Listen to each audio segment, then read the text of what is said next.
Hey guys, what is going on? It's the end of the month and that means it's time to individualize and personalize your single player gaming experience. It's time for February's video roundup.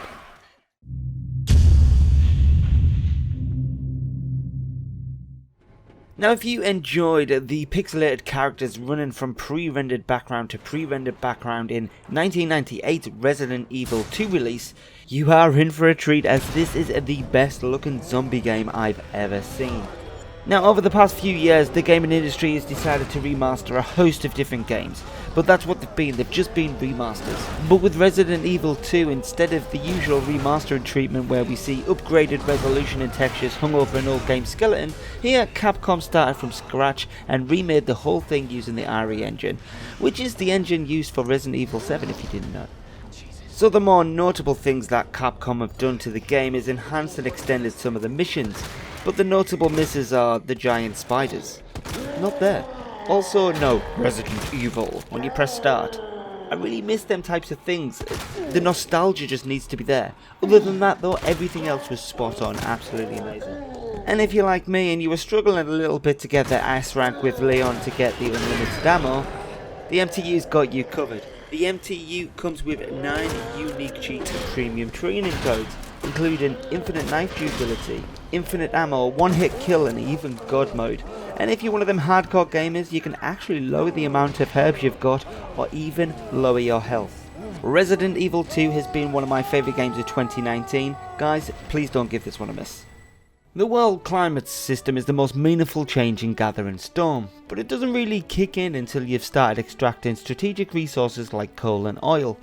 Early on you'll encounter floods, hurricanes, blizzards, and endure the odd drought or volcanic eruption. These weather events pass in a couple of turns, potentially reducing your population, injuring units, and pillaging improvements, but they can also fertilise tiles to reward you with greater yields in the future. Later on it gets a bit harder in Gather and Storm though. Sea levels will rise, affairs flooding coastal tiles and eventually leaving many of them completely underwater. Weather events will increase in both frequency and severity, simultaneously desiccating your farmlands through drought and ravaging your cities with tornadoes.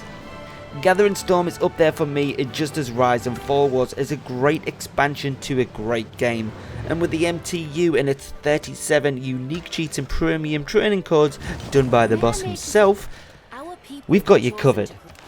We've got things like money, faith, influence, aluminium, cold, all your resources, culture, research, even unit experience. The MTU's pretty much got everything to allow you to play the game that you want to play. And don't forget, if you've still got Civ 5 or Civ 4 and any of the other Civilization games, they're all available on the MTU too. From developer Radiation Blue and publisher Team 17 Digital Limited comes a game that will take you outside of your comfort zone in terms of an FPS.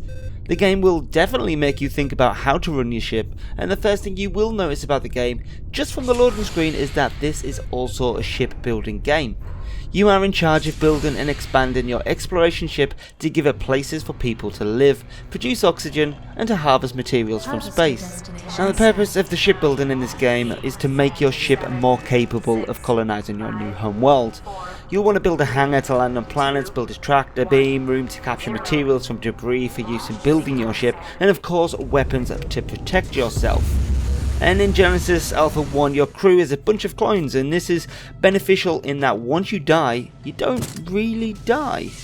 It's worth noting also that this is an Epic Store exclusive, at least for 1 year.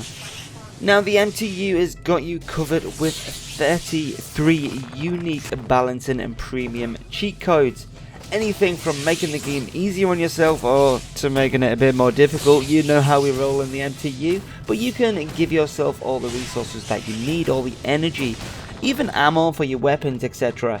And for you hardcore gamers, we got low health, low ammo, you can even reset all your resources to 0. Whatever your playstyle, MegaDev has you covered for this FPS awesome ship building game. Now for my personal favourite on this list is Far Cry New Dawn.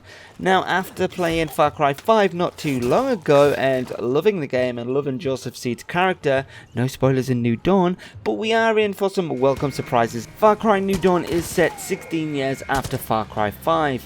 And the game starts with you going into Hope County to rescue everybody, make sure everybody's good, and that the rebels are not trying to kill everybody in sight, which of course, it's Far Cry, there are.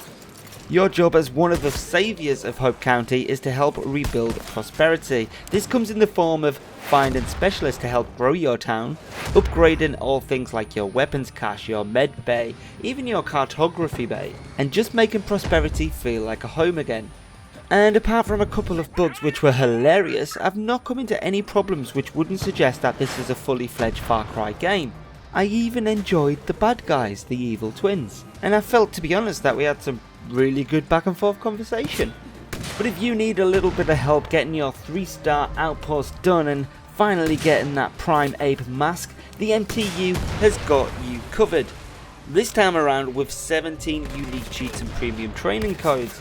Anything from no spray, no turret heat, no reload and no recoil to things like infinite wrath, infinite stamina and even God mode. My personal though, stealth, right? If you can't be seen, you can't be shot. Far Cry New Dawn is by far one of my favourite Far Cry games to ever release. Have fun with the co-op, it really is a blast. Metro Exodus is set 2 years after the events of Metro Last Light and tells the story of the Spartan Rangers' journey across Russia in hope of finding somewhere to settle down once and for all. Metro Exodus is the first game in the Metro series that sees all of the Spartan Order venture out from the tunnels of the Metro to explore post-apocalyptic Russia. The aim? To find somewhere free of radiation to finally settle down and live life in peace, of course. And my god, it's the most beautiful post-apocalyptic Russia you would ever dream of. The game is split into 4 main open world environments, each representing one of the 4 seasons, and while you can explore freely there, you can't go back to previous locations once you've moved on, which in my 9-10 hour playthrough is the only problem I had with the game. If I miss something, I miss something for good. And if any of you guys have been thinking about busting out $1,000 for a 2080 Ti, now is the time. My god, ray tracing is truly breathtaking on the 4A engine. Guys, please do not let the bad press fool you. Just because of the Epic Store controversy from not being on Steam, the game really is a good game and should be founded upon that, and that only. And if you're ready to move on with the game and individualize your experience, the MTU has 9 unique balancing codes. Infinite throwables, infinite ammo, infinite medkits, unlimited flashlight energy, and of course the infamous God mode. If you're looking to sink your teeth into a tight, terrifying, narrative-driven first-person shooter, then Metro Exodus is definitely the game for you. That's it from the MegaDev team. It's Steady here, and if you like this video, don't forget to smash that like button. Dislike it if you didn't, but let us know in the comments of why you didn't like it. Subscribe if you're not already, and hit the bell for instant notifications. And guys, let us know what game was your favourite in the list this time. I'll see you in the next one. Ciao.